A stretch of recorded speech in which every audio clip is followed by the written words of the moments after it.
sa lobby. May pinapalabas doon lagi yung mga past videos ni Sir LYG. Tumatak sa isip ko yung shared success. Pumasok sa isip ko yung qualities na nakita ko kay Sir Arnold.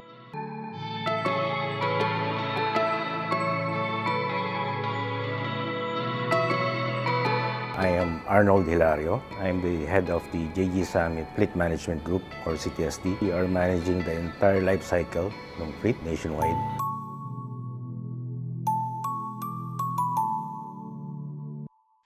Sir Arnold, siya yung tipo ng leader na matapang, kalmado. Sinasabi niya kung ano yung nasa loob niya para mas maintindihan.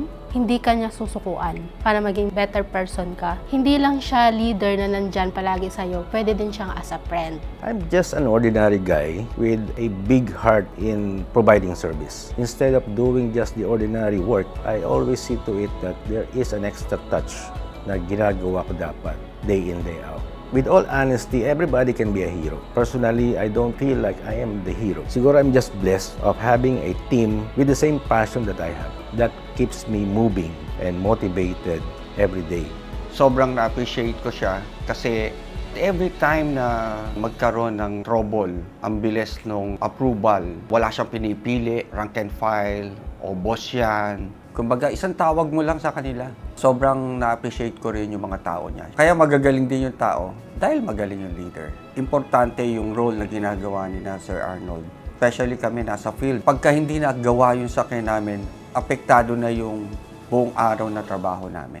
Doon sa Typhoon Ondoy, we have 132 company vehicles na nasubmerged sa flood. 109 of those, we were able to put them back to operation.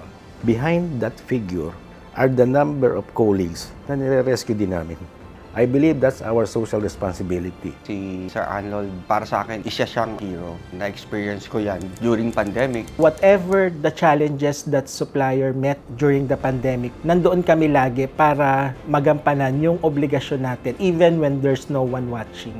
Yung iba't ibang supplier kinausap niya at nag-post ng mga tao doon para magdire-diretso pa rin yung operations. Yung pandemic is a realization din ng team na kaya pala namin magtrabaho remotely. Yung operation ng sales, operation ng planta, nagpatuloy yan. In terms of shared success, dapat magsimula muna internally. Every team member should have that opportunity in terms of development. Nagkaroon na rin kami ng mga initiative on how to build a better business relationship with those service providers. As the company grow, kailangan sila din.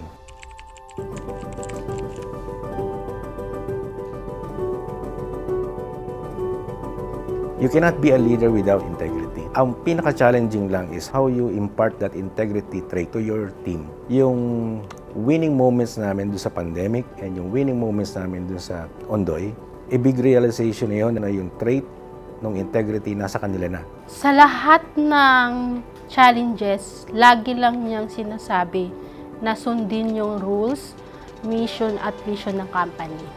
Kasi pag yun ang sinunod mo, hindi ka magkakamali.